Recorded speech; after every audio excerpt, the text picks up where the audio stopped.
Yeah. And that's what I've had in my life too, is a lot of my friends are female. And for most of them, it's like, I think they see me as their gay bestie, and I'm totally fine with that because we don't need to go into that territory. But there are female friends where I'm like, hey, it's I'm an entirely option. Yeah. possible. Yeah, I was like, it's entirely possible that if we both got drunk, maybe, and like said some things we've neglected to say over the years, like, I don't Yeah. know.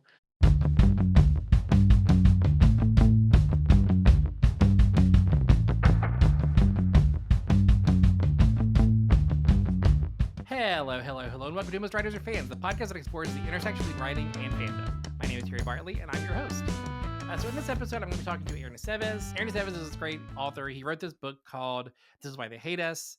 I saw it all over TikTok, all over Book Talk, and I can't wait to share this interview with you. I met Aaron at Lavender Con, and he was one of the most welcoming people I met. I go into this into the interview a little bit, but it was just a great conversation to get to catch up with him and get to kind of share with you guys and also talk a little bit about bisexual representation in writing, because he and I are both big proponents of it, especially as bisexual authors.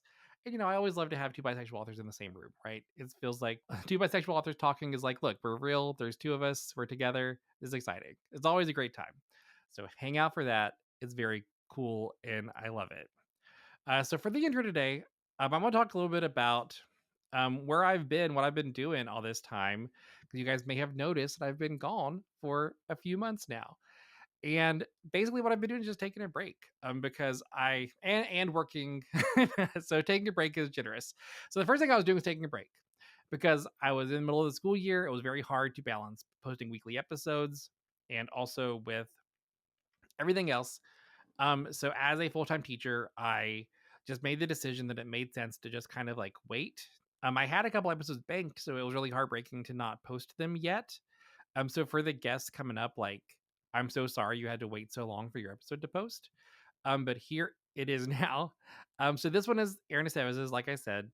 And like I said, I just sort of needed some time to process because I had met with that consultant. I talked about this in the last episode, this little short mini-sode I did. But I met with a consultant who gave me advice that I needed to change the format of the podcast to make it better. And I agree. Like I heard what he was saying.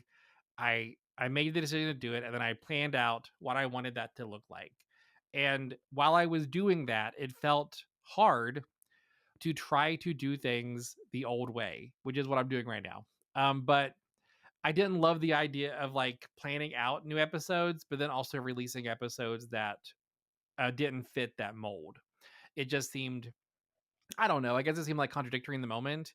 Now I really love this because it feels a bit like a swan song, and I think that that's great. To get to sort of like say goodbye in my own way, because I do love this podcast. I love the way I've been doing it for these past couple years. But we're going to be shifting, and things are going to change a little bit, and I'm not going to have this opportunity to do these sort of heartfelt intros with you quite as often. So I did think it was important for me to have a couple episodes where I could do these sort of like sort of long, sort of rambly intros still, and get to sort of catch you guys up on where I've been, because I think these are important and these are great, and I'm gonna miss doing this quite as often. As I said, I'm gonna keep doing them in the minisodes, but they are gonna be changing the format a bit. So if you love these intros, which if there's people out there that love these interviews, guys, I love you so much. I can't tell you how much I appreciate people that are with me when I'm being vulnerable and personal, even if it doesn't match the format. So thank you so much for sticking around and being with me. Love you so much if you have been a fan of these intros. With that said, other things I've been doing just to kind of catch you guys up. Basically, I decided I was going to use the summer to prepare for this coming year, because my next book, Destined for Greater Things, um, is coming out in August of next year. So I'm kind of in the crunch time now of how to get all that stuff together. So I've worked on the edits all summer. I sort of finished that up. And then I banked up a bunch of like social media stuff. So I have like pictures for Instagram scheduled with captions. I wrote a bunch of tweets. even like timely tweets about like upcoming TV shows and movies so that I could just kind of like schedule those to come out or copy and paste them into Twitter or Blue Sky while those things are airing. Because like it's hard. Like it's just a lot of mental energy while working a full-time job to maintain a social media presence and, write and manage a publishing company and all these other things that I do. Like it's just a lot. So I need to figure out a way to kind of make that easier. So the way that I did that was, like I said, this summer I banked a bunch of that stuff. I banked the episodes for the podcast for this year. I banked a bunch of social media posts just to be ready. I got the book in a place where all I really have to do is format it and get it together, and then it's basically ready to go. And then I sort of like helped wrap up a lot of the Lost short story collection that's coming out soon. So it was a lot of work over the summer, but it felt good to kind of have time to dedicate to it and not have to be so distracted with working a full other job. So this summer was sort of a chance for me to recalibrate, but also sort of to prepare for the year to come. And the truth is, I have like summers get shorter and shorter every year. So, I only had a couple months to do all of this stuff. It was real crunch time. It was a lot of like work to do a lot of stuff in a short amount of time. And it felt like that, right? Like it felt like a lot of work. But I thought it was important to get it done.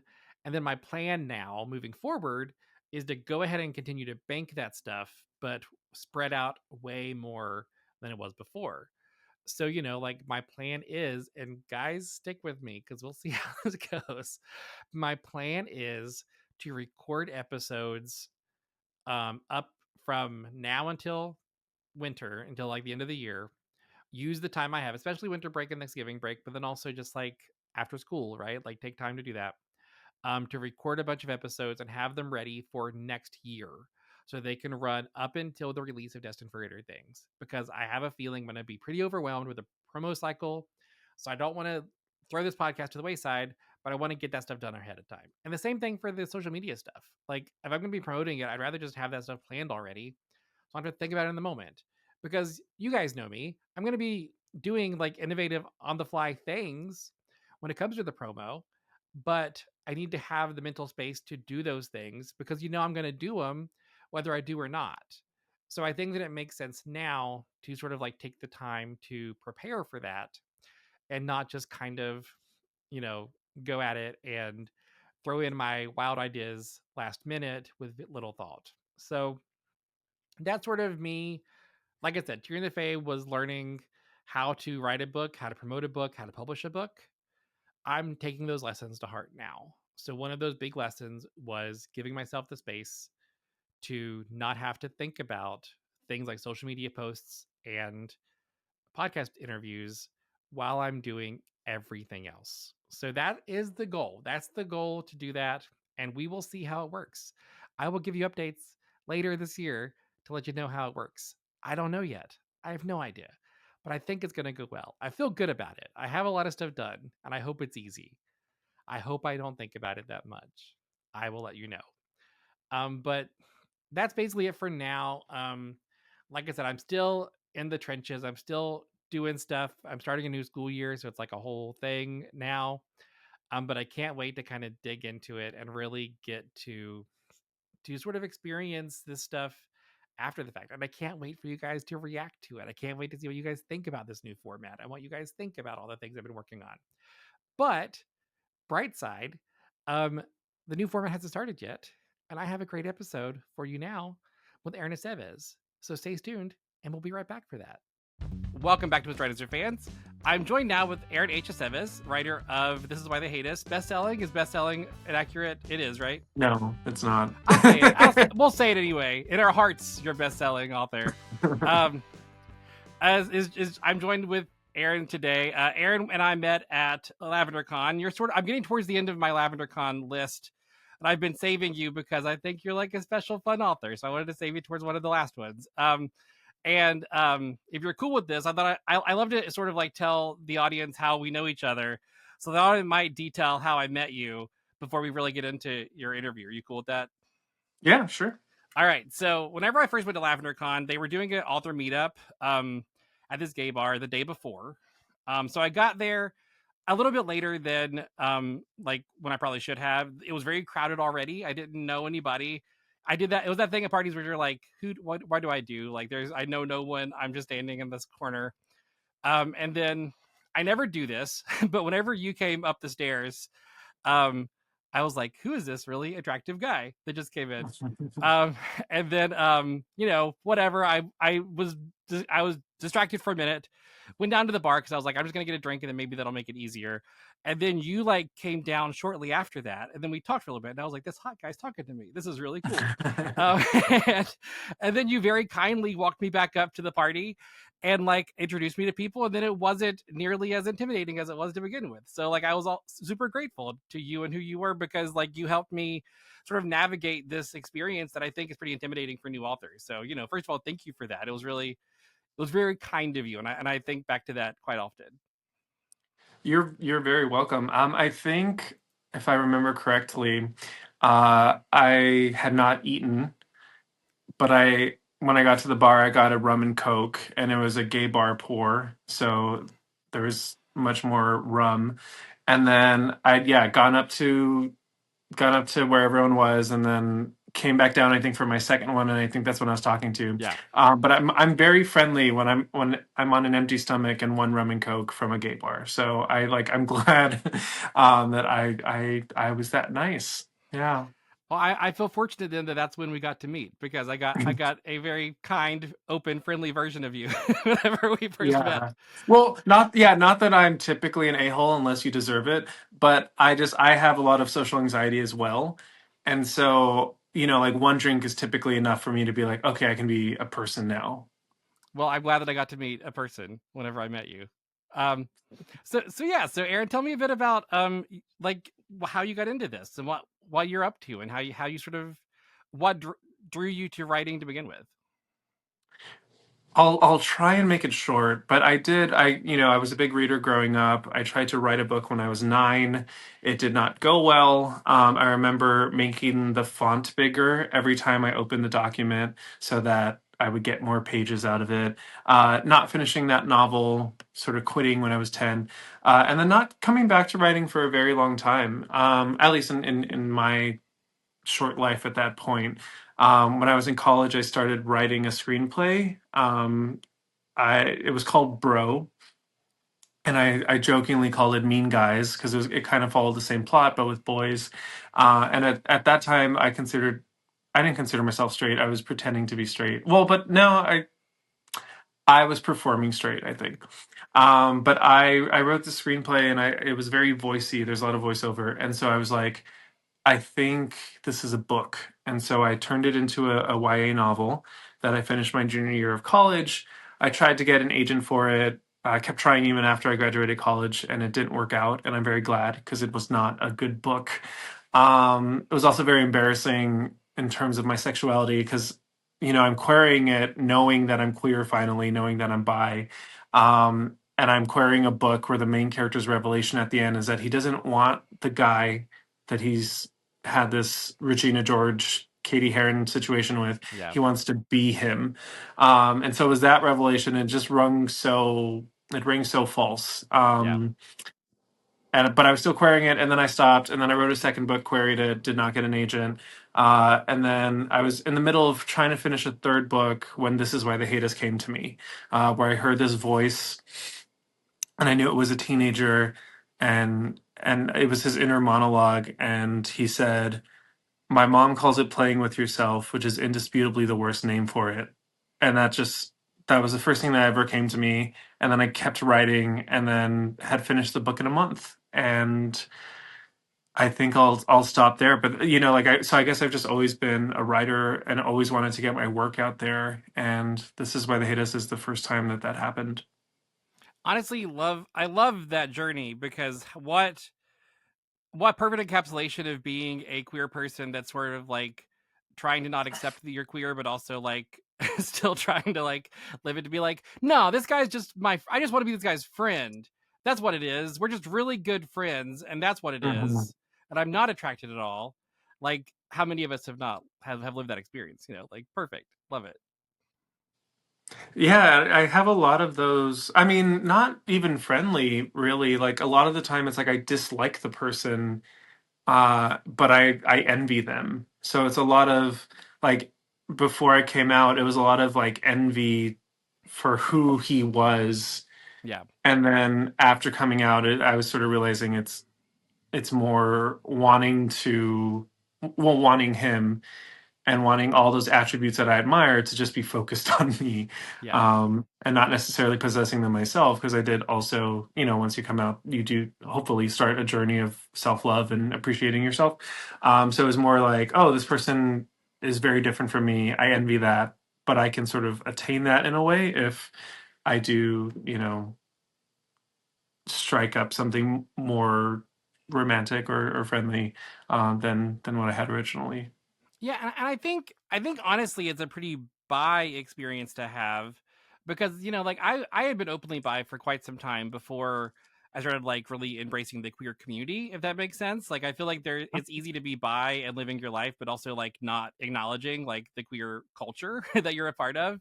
And I feel like once I started doing that, I felt a lot more confident because I think it's hard to tap into that confidence when you don't actually know yourself or like or like the Hmm. people that are your community. I think it's especially challenging when you're bi because it's easy to like not acknowledge it, if that makes sense.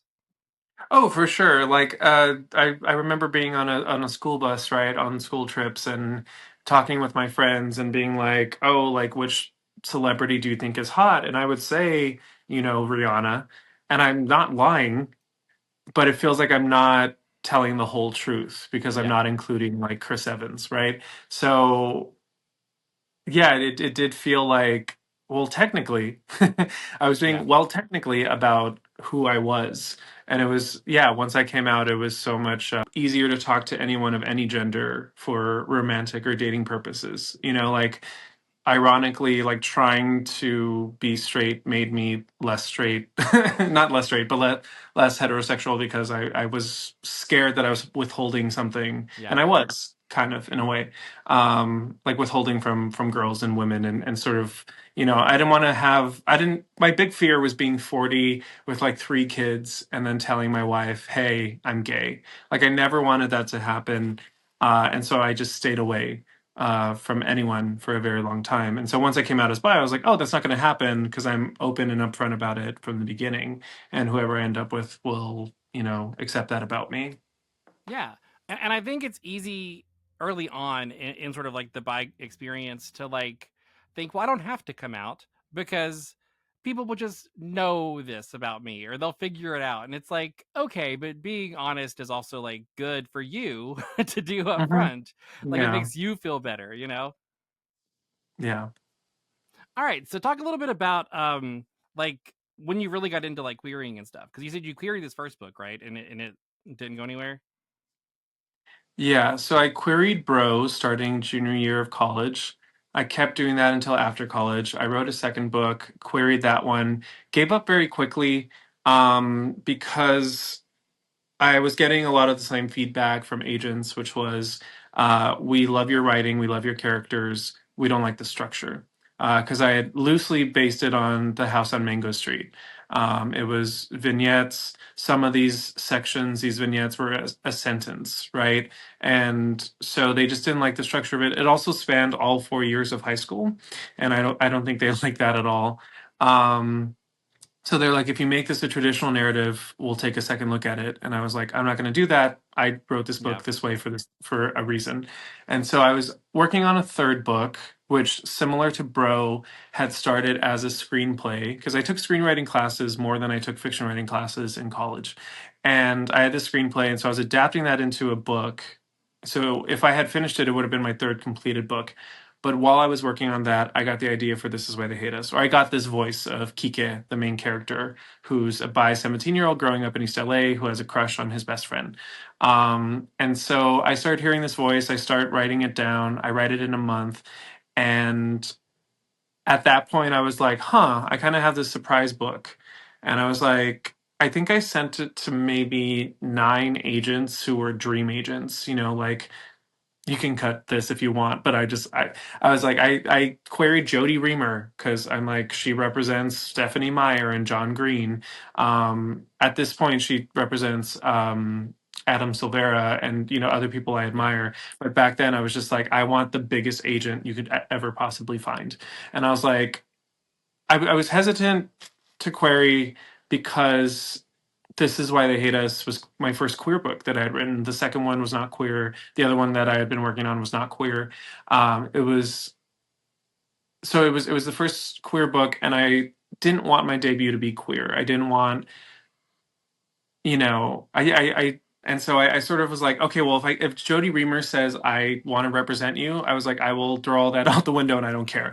Yeah. Like, I'll do that for Jodie. I'll do that for these other agents that were dream agents, and did not get any offers, did not get any requests, even I think with that initial batch. And so I was like, okay, moving on to the straight book, which is only technically straight because it's written from a young girl's perspective, an 18-year-old girl's perspective.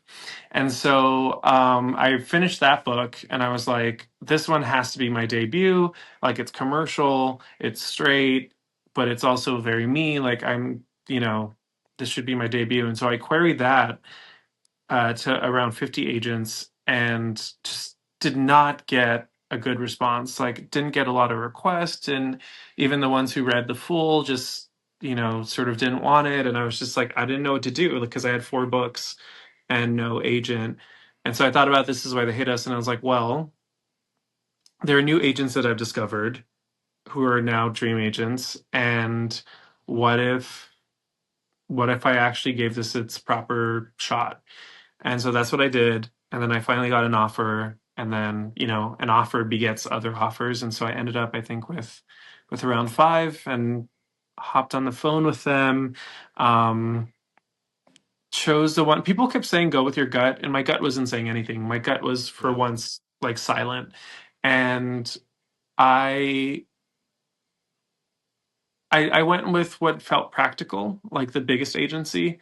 Because I still wanted to do screenwriting and wanted to adapt my own stories, and so I went with, at the time, ICM, because they also had a wing in LA that represented screenwriters and producers and directors and all the film people, all the TV people. And so I went with that, and then yeah, that's how I chose my agent. I don't think it was my best move, but at the time I was just very ambitious and wanted what I wanted. Yeah. So, do you see yourself heading back into screenwriting? Do you feel like you'd like to do that, or do you feel like there's opportunities for that now that you're seeing? Or I feel like there's no way for me to do it unless I have a breakout hit with a book. yeah, Um, It's notoriously hard to get into. I have friends who, like my age, like I'm 32 now, but people I went to school with, college with, who did started in the mailroom at an agency, became assistants to agents, were writers' assistants, and then still haven't been staffed on TV shows, or still haven't gotten anywhere with their screenplays. And so I'm not going to start that, and so I think my in would be something that I write, again, like sort of being successful and sort of worming my way into the writer's room if it's a TV show, or into doing the first draft for a screenplay. um I'm very blunt about everything, and so that's not This Is Why They Hate Us. Like, This Is Why They Hate Us is not going to be my foot in the door. And so it'll have to be something that comes in the future. But no, I still have that in mind. I still want to do it. It's just, I'm realistic, and it's sort of not feasible right now. And I don't think there's really anything I could do other than maybe going and getting another MFA, this time in screenwriting or TV writing. Or yeah, there are very few avenues for that. So I'm just kind of biding my time with it, and writing books in the meantime. and that internal struggle that I feel constantly of should I get another MFA is like, I don't love it. I don't love that I keep thinking, do I need more education when I already have a master's degree? Because I think there is something about in the because we both do education and writing, so like in both of those industries, I think like there's a lot of like maybe a little bit more education wouldn't hurt. And it's like, but do I want to? Do I really want to? And it's like, I don't know. Like, it is a constant. I agree with you. Like, I constantly have that thought of like, should I go get a creative writing degree, even though I already have a master's? And it's like, would that do anything for me other than let me teach it at, English at a college level?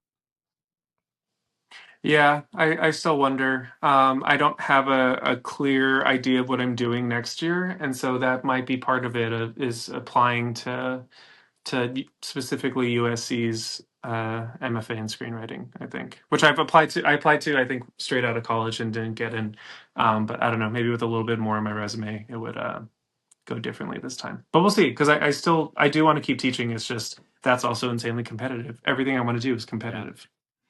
Yeah. And I think that's just sort of the life whenever you do the things that we do, like if you want to be like successful in the careers that we've chosen, it's not easy. And that's sort of like a thing that you have to live with, like it's a thing that you just Yeah, have to sort of accept about your life.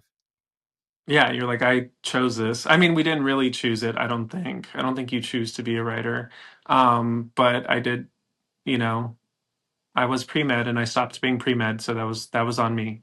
And I just, yeah, I have to make the best of it and find where I can sort of, you know, yeah, where luck, what is it? Luck meets opportunity, or luck Yeah. is when preparedness means opportunity, I think. So I am like prepared for a lot of things. I'm like, I have screenplays ready to go, I have pilots, I have more books that haven't sold.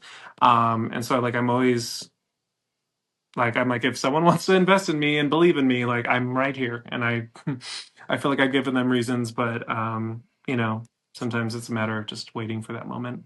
Well, and as a guy who publishes my own podcast and self publishes my books, like I do a lot to make the career that I'm trying to build happen. And I Hmm. understand that a traditionally published author typically is doing a lot of that because they love to not do as much work on the back end as I am doing. And I get that. But like, if you really would love to do screenwriting, like, I don't think there's anything wrong with making a short film. Because like you talked about whenever we first met, you talked about like living to write short stories. Like you could turn those into short films and make something that could become something.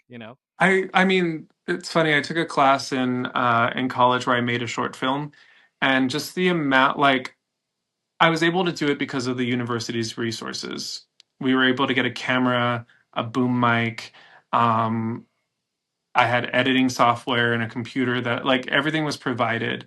And so if I were to sort of, I was like, okay, I'm going to make a short film. I think about, and I do the same thing with thinking about self-publishing.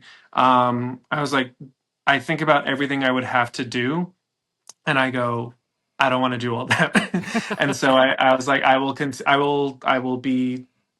choose this time to hone my patience, which I'm not very good at, but I mean, I don't really have any other options. I mean, I do have the options, but again, I look at the amount of work and I go, no, thank you. I think the way that I try to think of this career is I feel like there's a lot of luck to being a writer, right? Like there just is. Like there's no denying that. Like you have to catch your agent on the right day. They have to be in the right mood, and they have to like the thing that you wrote, and they have to be in the mindset to like the thing that you wrote. And there is a lot of luck to that. And so I Hmm. think that what I'm trying to do as a self-published author and as somebody that does a lot of like I do a ton of promotional stuff on the back end. I think that it's just like I think that you can work hard and achieve success by working hard.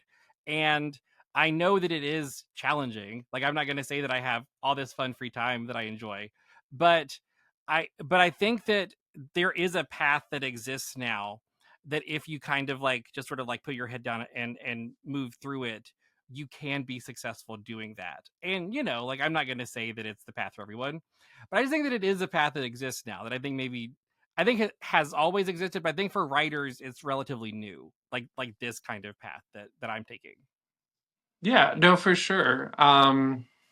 As of now, not the path for me. I mean, I think, in the future that could very well change. Because, like I said, I do think about the manuscripts that I have and just being like, okay, if I self-published, you think about all the cool parts of it, where it's like the cover is my design, the artist is my choice. I don't have to make some of these edits that I don't want to make. Like I go through it and I go, that's all really cool. And then I sort of then I start thinking about the other side, the practical side of it, where I'm like the money, and I'd like having that up front, and as much as I can yell about my publisher and how they've sort of neglected me, I'm like, there are distribution things that they did that I wouldn't have if I self-published. And I think about that as well. So we'll see. We'll see how much of this I can take. Like we'll see. Like I've been on, what is it? Late February now. I've been on submission with the book for adults since mid-June, and we'll see how long I can be on submission with very little news, and not go crazy. We'll see. Yeah, so you teach students at a college level, right? And you do writing stuff, like creative writing stuff for your. I teach creative writing in the English department at UT Austin. So, how do you sort of like, because like, I think that we both can agree that this journey is hard, and there's a lot of things about it that is stressful constantly. Do you have those kind of conversations with your students, or do you try to like shield them from the hard parts? Oh no, I'm very real with them. I give them what I wanted as an undergrad and never got, which was an overview of sorts about the practicalities of trying to be a traditionally published writer. And then the only reason I don't go into depth with self-publishing is because I don't know a lot. Yeah. But that is part of my presentation. I'm like, there's self-publishing, and I was like, from what I've heard from indie authors, I'm like, you need this, and I sort of I do a, an overview that's not as detailed because I don't have that experience. But I give them all the information I wish I had. And it includes like, this is how you write a query letter. This is what it's like to work with an agent. This is what it's like to work with an editor, with the publisher, marketing. Like at this point, this is my fourth year teaching. And the first year I didn't, like, This Is Why the Hit Us hadn't come out yet. But at this point, I add to it every year where I'm like, oh, this is what I've experienced, pre-pub, publication day, post-pub, 2 years out, 3 years out from publication. And I just give them that. We talk about craft, obviously, we talk about inspiration, but I also just want them to have this knowledge as well, the business knowledge. And it's interesting because, I put it in a packet, I like print it out for them. And I say, like, you might not need this now because you're just writing the book, you're just writing the stories. I was like, you may not need that now, but in the future maybe. And then I've gotten emails recently from students from 2 years ago or 3 years ago, and they're like, I'm using the packet. And I'm like, yeah, like that's why I printed it out. That's why I gave it to you, is because, like, yeah, you might not need to hear this until you're done with the book, which one of them is. Yeah. So I think we're going to take a quick break, and whenever we get back, Aaron and I are going to be talking about bisexual rep in books and writing it, and sort of like what it is to sort of like be authentic in that. We were right back. Welcome back to Most Writers Are Fans. I'm joined once again with Aaron Aceves, and we're going to be talking a little bit about bisexual rep. So I'll let you sort of start this out because This Is Why They Hate Us does have a bisexual lead. You talked about that being sort of like your first queer book that you sort of like put out there. Talk a little bit about like how sort of like went into like what decisions did you make? Did you feel like the Kike just kind of came to you, like you mentioned that, and that's why he was a bi character? Do you feel like you just sort of like we're in a time in your life where you're like, I should be writing, I want to write this? I so like I said, I'd written two straight books. I was in the middle of writing a third straight book, and then I just heard Kike's voice, and eventually he starts talking about these boys that he has a crush on in high school. And that was the first chapter. I didn't know where it was going. Um, but I just knew that he had a crush on these boys, and I was like, well, why is he thinking about them? And then it was the second chapter where I thought about Salim, who's his best friend that he's trying to get over in the novel. And I was like, oh, like he's trying to replace Salim. Like he's trying to go about this kind of in a clinical way of saying, I have a crush on my best friend. That's not good for our friendship. I need to replace him with someone who is not my friend. And so that's why he was thinking about these other crushes. And to me, I was just like, Kika's focused on boys this summer. my publisher did not like the title "This Is Why They Hate Us" for this book, and one of the alternate titles that I pitched to them was "The Summer of Boys," because it just, it's not that it's really not that Kike was going through a phase. It's just like at this point in his life, he's very much coming into his queerness, and he Yeah. is wants to explore that with boys, and he's in love with the boy, and he's trying to replace that boy, and he's not trying to replace this boy with a girl. Um, and it's funny, like at one point, I did consider, because I didn't want to contribute to the stereotype that bi men are gay, but I also wanted to do what I wanted to do as a bi writer, writing a bi character. So at one point I thought, what if if you've read the book, there's a character named Ziggy. I was like, what if I make Ziggy a girl? What if I give Kike like a girl option so that people won't make that accusation that, oh, you're furthering this stereotype? And then I thought, no. I was like, I I really this is the book I wanted to write, and I can change smaller things, but I can't change the more fundamental things because this is the book I wanted. It's the book I want on the shelf. And so I, thank God, did not go through with that change and change other stuff for these edits. But yeah, no, it crossed my mind for sure. I just and I by making that choice, I have sort of in a way open the door for people to make that accusation that I'm furthering that stereotype and doing harm to my own community and to myself, apparently. Like I like that's happened, and it's just something that I live with, and I've learned not to read Goodreads anymore. um but yeah, it was definitely something I considered for a while to think about that.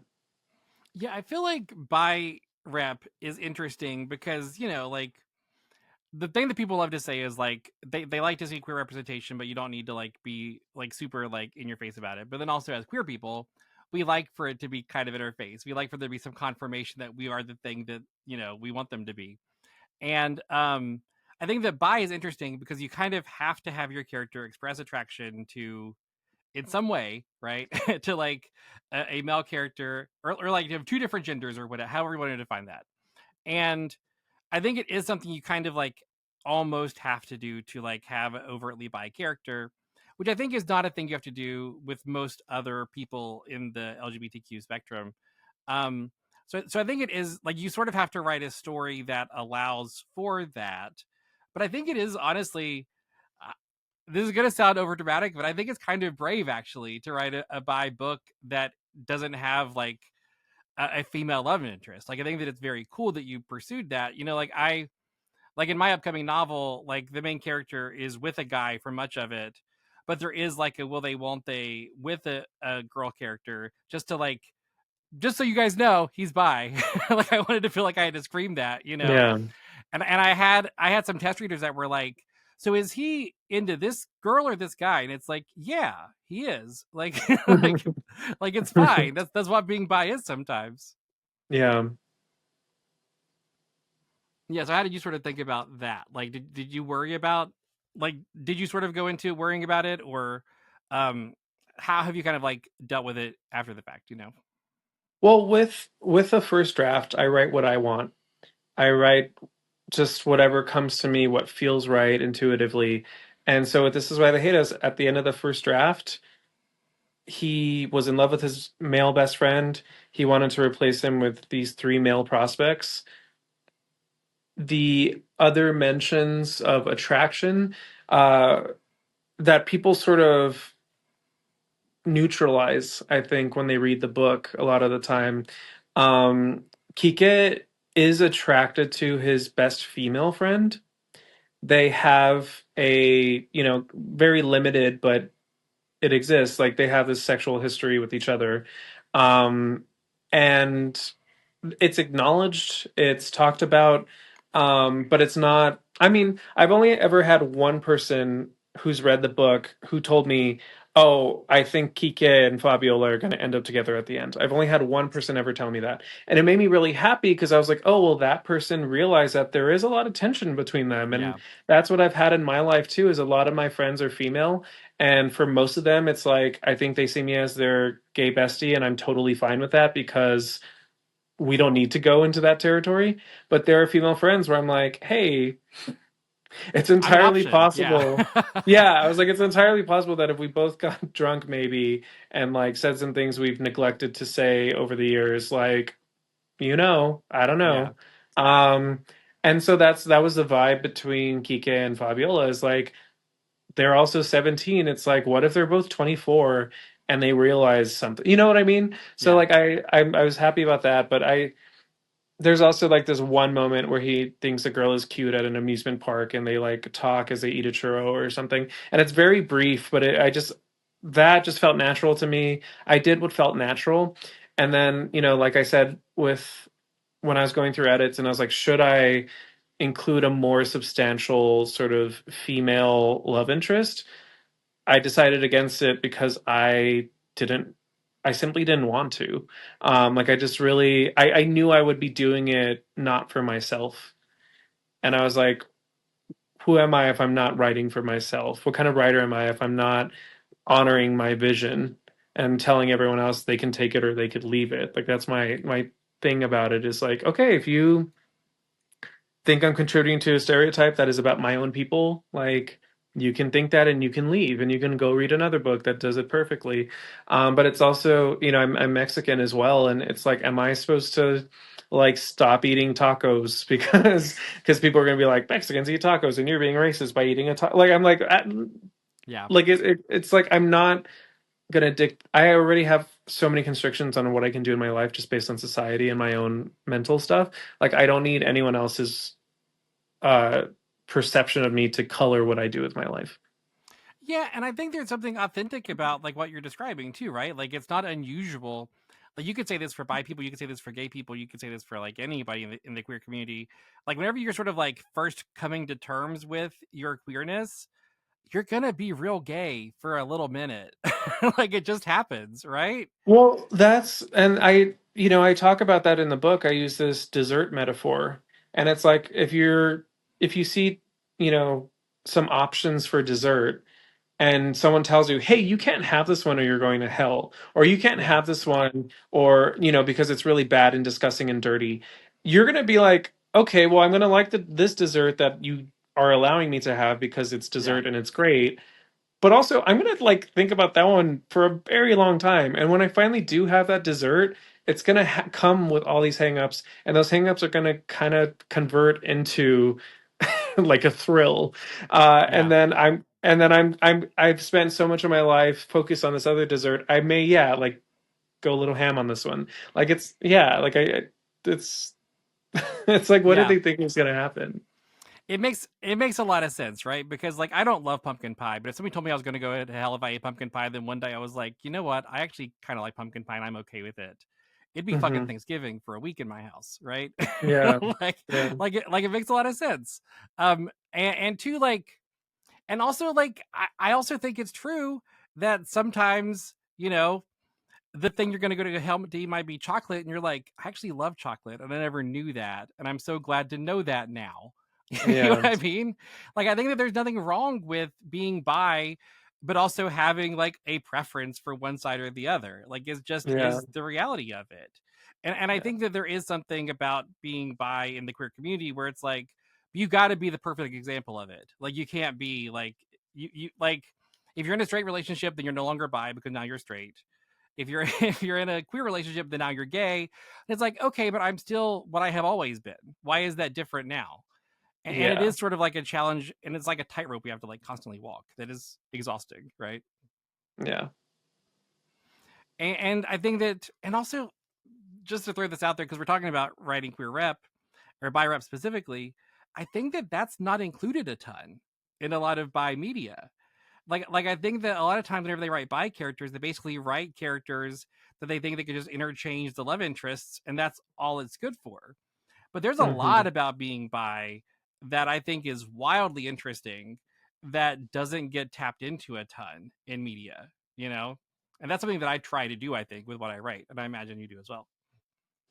Yeah, no, there are so many opportunities for situations that we've never seen before. Um, Not just threesomes, but like there are a lot of there are a lot of configurations that we just haven't seen. And I don't know, I want to explore so much of that, and it just feels like people only want one thing, or publishing only wants one thing. Um, and I hope that change traditional publishing.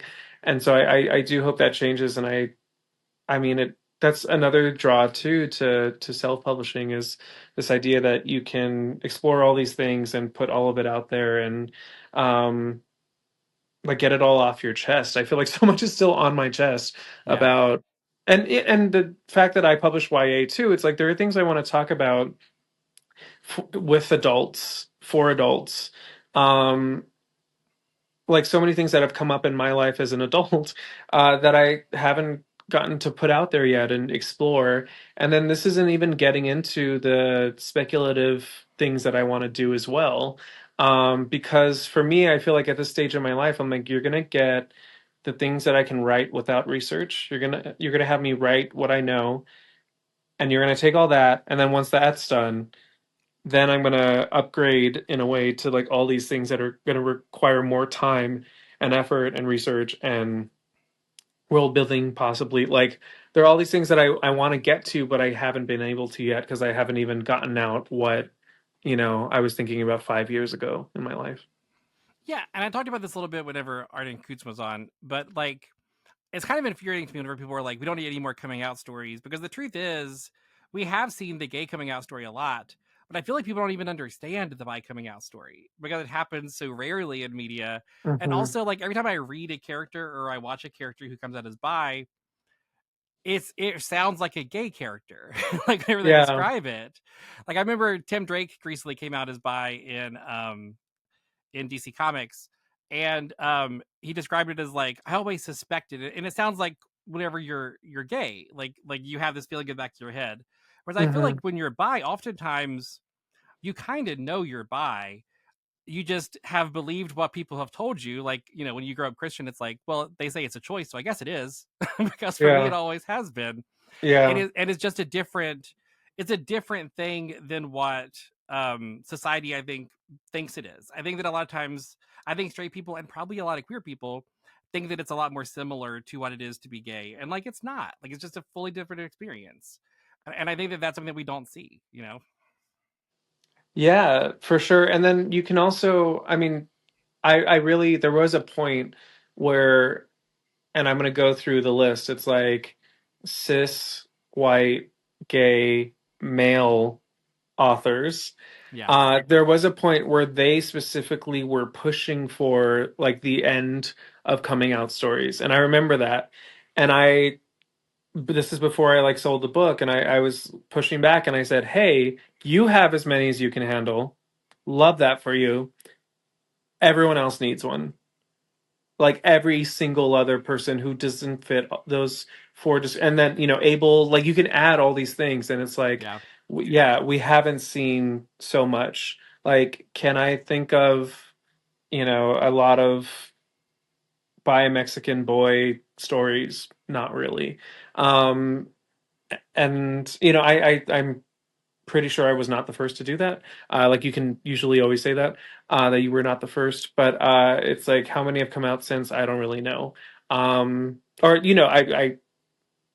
I would be aware if it were Yeah. sort of too much for that demographic, which I don't think it ever will be. But Well, and I think that there's a reason why. I mean, like when you think about like shipping culture, I think that exists because we tried to find things where it didn't exist. Like we had to yeah, like find crumbs because there weren't full meals ever written for us. yeah, And I think that that's how that there's a lack of it. And I think that too, as much as I love like Alex Osman and Rainbow Rowell, like they're not by people writing by stories. And I think that it is different. Like it just is different. And I think that's why the things like own voices does matter, because like I've always said, like, I sort of subscribe to that idea that like every story's sort of been told, but at the same time has not been told by every person. And I think that Yeah. stories can take it on a different flavor and feel new and original if somebody new has told them. And I think that that's kind of what we're trying to offer here, you know? Yeah, I mean, that's another discussion that comes up a lot too, is like who is writing these stories and the most popular stories. Because if I think about a bi-Mexican male character, like it's Alex Claremont Diaz from Red, White, and Royal Blue. Yeah. And as much as I love the book, and even I like the movie as well, and as much as Casey has been kind to me as a person, as an author, like it's still, I don't want to say hurtful because then people are going to be like, you're too sensitive, but it Yeah. is a little bit disappointing to me that that's the case. Like when I think of a bi-Mexican character in popular culture, it wasn't written by a bi-Mexican person. Yeah. Um, and I'm like, I don't understand.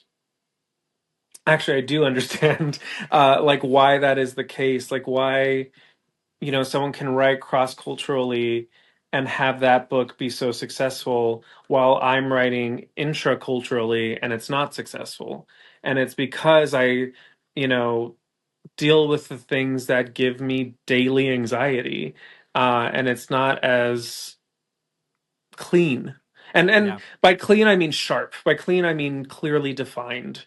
Like it's all very jumbled in my head, the way that the intersections of my identity, and it's not as jumbled to someone who's going to look from the outside, if that Yeah. makes sense.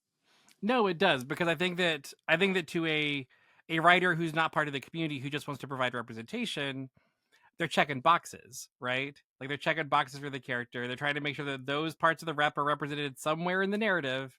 But Hmm. that's not how identity works. Like identity is like a jumbled mess in our heads that we have to constantly sort of like work through and deal with. And sometimes and like we learn things about ourselves all the time that sometimes you don't realize were issues until they come up later, you know? So yeah, I Yeah. think I think you're right. Like I think that if you're not part of the and with that said, I don't think there's anything wrong with people writing rep that aren't part of the community.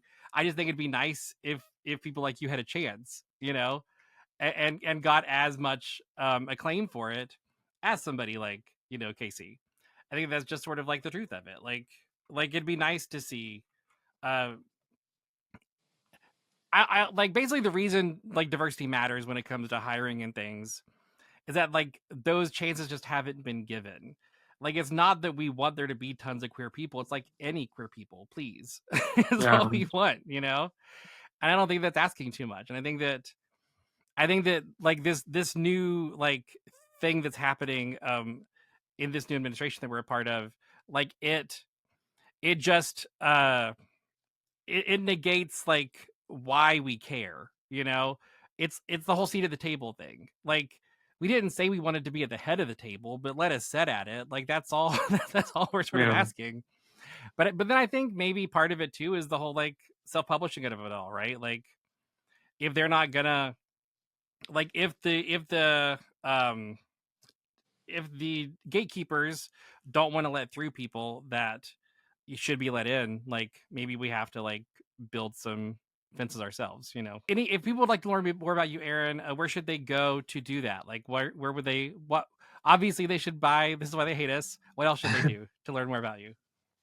I mean, I'm on all the social media. Um, you can go to my website, Aaron, Aaron, H, the middle initial, Aceves, Aceves.com, and it has pretty much everything you need to know. There's a contact portion where you can find all my social media.